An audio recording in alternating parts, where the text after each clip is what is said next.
എല്ലാ വിശ്വാസികൾക്കും ദൈവത്തിൻ്റെ നാമത്തിൽ വന്ദനം. പ്രിയപ്പെട്ടവരെ, നിങ്ങൾ ദുഃഖിതരാണോ? നിങ്ങൾ നിരാശയിലാണോ? തകർന്നവരാണോ? അങ്ങനെയുള്ളവർ ആരെങ്കിലും ഉണ്ടെങ്കിൽ നിങ്ങളുടെ ഇപ്പോഴത്തെ അവസ്ഥയ്ക്ക് മാറ്റം വരുത്തുവാൻ കഴിവുള്ളവനാണ് നാം വിശ്വസിക്കുന്ന ദൈവം. വേദപുസ്തകത്തിലെ ചില സത്യങ്ങൾ ചൂണ്ടിക്കാണിപ്പാനാണ് ഈ ചാനലിൽ കൂടി ഞാൻ ശ്രമിക്കുന്നത്. അല്പസമയത്തെ നമ്മുടെ ധ്യാനത്തിനായി യാക്കോബിൻ്റെ പുസ്തകം 5-ാം അധ്യായം 11-ാം വാക്യം, ജെയിംസ് ചാപ്റ്റർ 5 വേഴ്സ് 11. സഹിഷ്ണുത കാണിച്ചവരെ നാം ഭാഗ്യവാന്മാർ എന്ന് പുകഴ്ത്തുന്നു.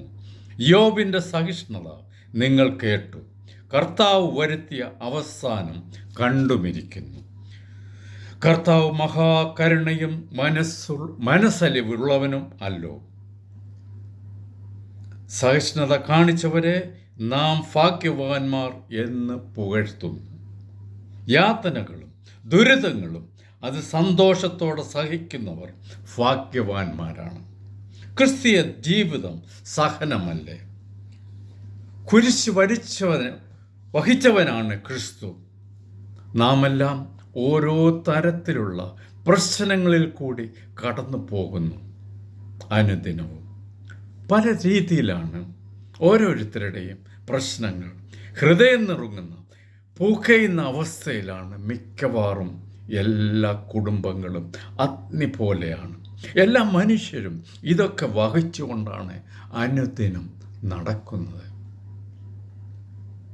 ചിലരത് കണ്ണിൽ ഒളിപ്പിക്കുന്നു, അതല്ലെങ്കിൽ ഒരു ചെറു പുഞ്ചിരിയിൽ ഒതുക്കുന്നു. അതല്ലേ യാഥാർത്ഥ്യം? അതല്ലേ സത്യം? പലവിധത്തിലുള്ള വികാര വിക്ഷോഭങ്ങൾ മനുഷ്യരുടെ ഹൃദയത്തിലുണ്ട്. ഏത് നിമിഷവും അത് പൊട്ടിത്തെറിക്കാം. സഹിച്ചേ പറ്റൂ, മറ്റു മാർഗമില്ല.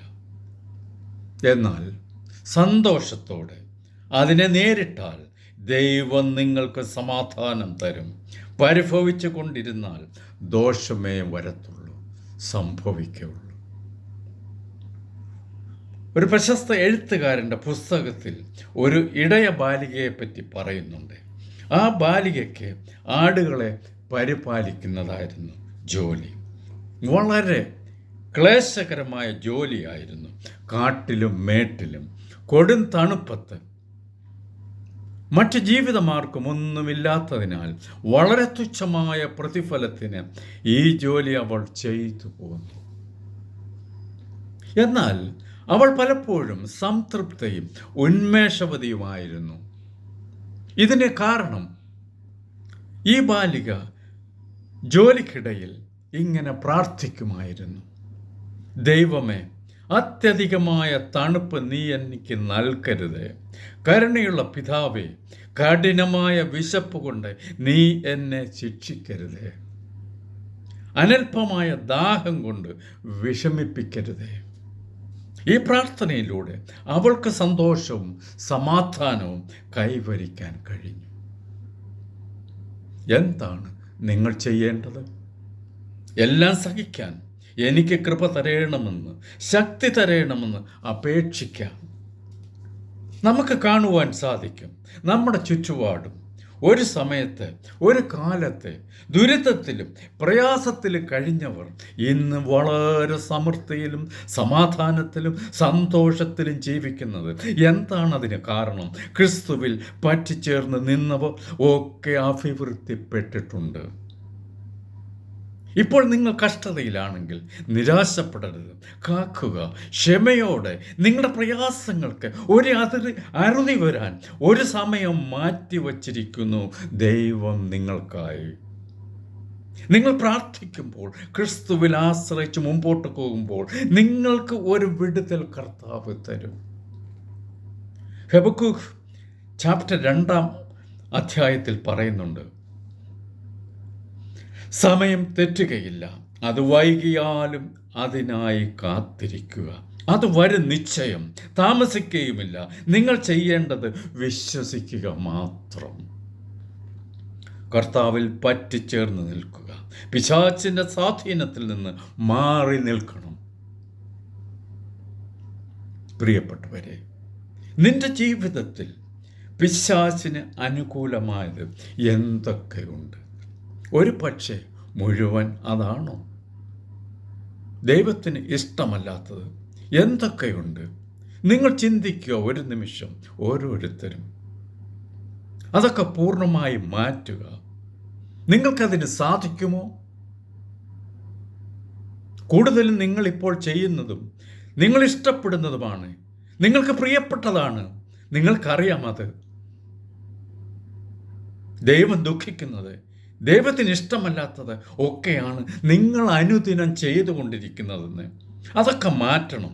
എന്നിട്ട് നിങ്ങൾ കർത്താവിൻ്റെ കരുണയ്ക്കായി യാചിക്കണം, അപേക്ഷിക്കണം. യോബിൻ്റെ പുസ്തകം 19-ാം അധ്യായം 12 മുതൽ ജോബ് ചാപ്റ്റർ 19:12 onwards ഇപ്രകാരം കാണുന്നുണ്ട്. അവൻ്റെ പടക്കൂട്ടങ്ങൾ ഒന്നിച്ചു വരുന്നു, അവർ എൻ്റെ നേരെ തങ്ങളുടെ വഴി നിരത്തുന്നു, എൻ്റെ കൂടാരത്തിന് ചുറ്റും പാളയമിറങ്ങുന്നു. അവർ എൻ്റെ സഹോദരന്മാരെ എന്നോട് അകറ്റിക്കളഞ്ഞു, എൻ്റെ പരിചയക്കാർ എനിക്ക് അന്യരായി തീർന്നു. എൻ്റെ ബന്ധുജനം ഒഴിഞ്ഞു മാറി, എൻ്റെ ഉറ്റ സ്നേഹിതന്മാർ എന്നെ മറന്നു കളഞ്ഞു. എൻ്റെ വീട്ടിൽ പാർക്കുന്നവരും എൻ്റെ ദാസികളും എന്നെ അന്യനായി എണ്ണുന്നു. ഞാൻ അവർക്ക് പരദേശിയായി തോന്നുന്നു. ഞാൻ എൻ്റെ ദാസനെ വിളിച്ചു, അവൻ വിളി കേൾക്കുന്നില്ല. എൻ്റെ വായിക്കൊണ്ട് ഞാൻ അവനോട് യാചിക്കേണ്ടി വരുന്നു. എൻ്റെ ശ്വാസം എൻ്റെ ഭാര്യയ്ക്ക് അസഹ്യവും എൻ്റെ യാചന എൻ്റെ ഉടപ്പിറന്നവൾക്ക് അറപ്പും ആയിരിക്കുന്നു. യോബ് തന്നെത്താൻ നീതീകരിക്കുന്നതും ദൈവത്തോട് വാദിക്കുന്നതും കാണുവാൻ സാധിക്കും ഈ അധ്യായത്തിൽ. ഞാൻ എത്ര നീതിമാനായിരുന്നുവെന്ന് ഞാനതിലേക്ക് വിശദമായിട്ട് കടക്കുന്നില്ല ഈ സമയത്ത്. യോബിൻ്റെ പുസ്തകം 22-ാം അധ്യായം 6 ഇങ്ങനെ കാണുന്നുണ്ട്. നിന്റെ സഹോദരനോട് നീ വെറുതെ പണയം വാങ്ങി, നഗ്നന്മാരുടെ വസ്ത്രം ഉരിഞ്ഞെടുത്തിരിക്കുന്നു, ക്ഷീണിച്ചവന് നീ വെള്ളം കൊടുത്തില്ല. എന്നാൽ അവൻ്റെ സ്നേഹിതർ അവനെ കുറ്റപ്പെടുത്തുകയാണ്. മുകളിൽ പറഞ്ഞ അധ്യായത്തിൽ, അതായത് 22-ാം അധ്യായം ഉടനീളം അവൻ്റെ സ്നേഹിതർ അവനെ കുറ്റപ്പെടുത്തുന്നതായിട്ട് നമുക്ക് കാണുവാൻ സാധിക്കും. എന്നെ കേൾക്കുന്ന പ്രിയപ്പെട്ടവരെ, ഒരു പ്രശ്നം വരുമ്പോൾ, ഒരു പ്രയാസം വരുമ്പോൾ എല്ലാവരും നിന്നെ കുറ്റപ്പെടുത്തും, നിന്നെ കുറ്റം വിധിക്കും. നീ ചെയ്തതിൻ്റെ ഫലമാണ് നീ അനുഭവിക്കുന്നത്. നിന്റെ തെറ്റിൻ്റെ, നിന്റെ പാപത്തിൻ്റെ ഫലമാണ് നീ ഇന്ന് അനുഭവിക്കുന്നത് എന്ന് പറയും. കൂടെ നിൽക്കാൻ ആരുമുണ്ടാവില്ല. നീ കഴിഞ്ഞ കാലങ്ങളിൽ ചെയ്തതൊക്കെ, എല്ലാ നന്മകളും അവർ വിസ്മരിക്കും, അവർ മറന്നുപോകും.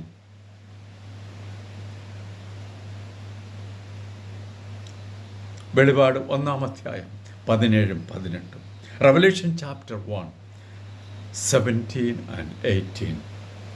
അവൻ വലം കൈ എൻ്റെ മേൽ വച്ചു, ഭയപ്പെടേണ്ട, ഞാൻ ആദ്യനും അന്തനും ജീവനുള്ളവനുമാകുന്നു.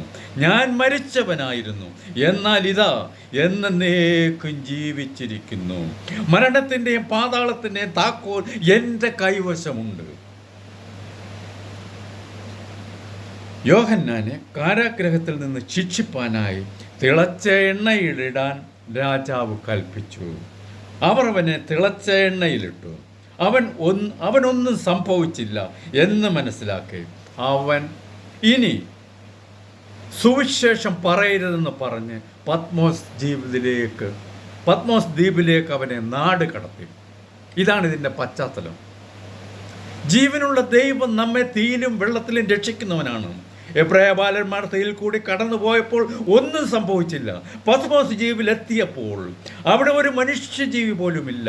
ദ്വീപിൽ അവൻ ഒറ്റപ്പെട്ടു. അവിടെയാണ് അവൻ യേശുവിനെ കാണുന്നത്. ആരുമില്ലാത്ത ഒരവസ്ഥയിൽ കൂടി കടന്നു പോകുമ്പോഴാണ് ദൈവം തുണയായി എത്തുന്നത്. ഇത് നാം തിരിച്ചറിയുന്നത് ജീവിതത്തിൽ ഒറ്റപ്പെടുമ്പോഴാണ്. നമ്മൾ ഒറ്റയ്ക്കല്ലെന്ന്, കൂടെയുള്ളവർ ഒന്നും ശാശ്വതമല്ലെന്ന്, അവരൊക്കെ ഉപേക്ഷിച്ചു പോകും. സ്വർഗത്തിലെ ദൈവം ഒരു കാലത്ത് ഉപേക്ഷിക്കുകയില്ല നിന്നെ. പ്രതിസന്ധികളിൽ നട്ടം തിരിയുമ്പോൾ, തീയിൽ കൂടി നടക്കുമ്പോൾ അവൻ നമ്മെ തേടി വരും. നിന്റെ പ്രാർത്ഥന, നിന്റെ വിശ്വാസം ഒരിക്കലും പാഴായി പോകയില്ല. അഗ്നിച്ചൂളയിൽ കൂടി പോയെങ്കിൽ മാത്രമേ ഇത് തിരിച്ചറിയൂ. ജീവിതത്തിൽ ഉണ്ടാവുന്ന ഏത് പ്രശ്നവും, പത്മോസ് ദ്വീപിലെ പോലെയുള്ള ഒറ്റപ്പെടൽ, ഏകാന്തത, ഒരു മനുഷ്യ ജീവി പോലും സംസാരിക്കാനില്ലാത്ത അവസ്ഥ, നീ തളരരുത്, നീ ഭയപ്പെടരുത്. നിന്റെ ഭവനത്തിൽ നീ തനിയെയാണോ? നിന്റെ ഭാര്യ, നിന്റെ ഭർത്താവ്, നിന്റെ മക്കൾ, നിന്റെ ബന്ധുക്കളൊക്കെ ഉപേക്ഷിച്ചു പോയോ? നിന്റെ കഴിഞ്ഞ കാലത്തെ സന്തോഷവും സമാധാനവും ഒക്കെ ഓർത്ത് കഴിയുകയാണോ? സങ്കീർത്തനം 144:1, Psalms chapter 144 verse 1 ഇങ്ങനെ കാണുന്നുണ്ട്: എൻ്റെ പാറയായ യഹോവ വാഴ്ത്തപ്പെട്ടവൻ, അവൻ യുദ്ധത്തിന് എൻ്റെ കൈകളെയും പോരിന് എൻ്റെ വിരലുകളെയും അഭ്യസിപ്പിക്കുന്നു. ദാവീദ് തൻ്റെ കഷ്ടതയിൽ ദൈവത്തോട് പറഞ്ഞത്, അവൻ ചെളിയിൽ നിന്ന് എന്നെ വീണ്ടെടുത്ത് സ്വന്തം രക്തത്താൽ കഴുകി വെടുപ്പാക്കി പാറയിൽ പ്രതിഷ്ഠിച്ചു. പാറ ഉറച്ചതാണ്. ആ പാറയിൽ നിന്നാണ് ഇസ്രായേൽ ജനത്തിന് കുടിപ്പാൻ വെള്ളം കൊടുത്തത്. സ്വജനത്തിൽ നിന്നും വീട്ടിൽ നിന്നുമൊക്കെ പ്രതികൂലങ്ങൾ വരുമ്പോൾ നാം നൃത്തം ചെയ്യുകയല്ല വേണ്ടത്. സാധാരണ ദേഷ്യത്തോടും കോപത്തോടും ചിലപ്പോൾ ശാരീരികമായും അതിനെ നേരിടാം. എന്നാൽ ശാന്തതയോടെ, സൗമ്യതയോടെ നേരിടുകയാണ് വേണ്ടത്. ദാവീദ് തന്നെ നശിപ്പിക്കാൻ വന്ന ശൗലിനെ ഗുഹയിൽ കിട്ടിയപ്പോൾ ചെയ്തതെന്താണ്? കൂടെയുണ്ടായിരുന്ന പടയാളികൾ പ്രതികാരം ചെയ്യാൻ പറഞ്ഞു. വാള് കൊടുത്ത് അവനെ കൊന്നുകളയാൻ പറഞ്ഞു. ദാവീദ് ഒന്നും ചെയ്തില്ല. കൂടെയുണ്ടായിരുന്നവർ അവനെ കൈവയ്ക്കാൻ അനുവദിച്ചതുമില്ല.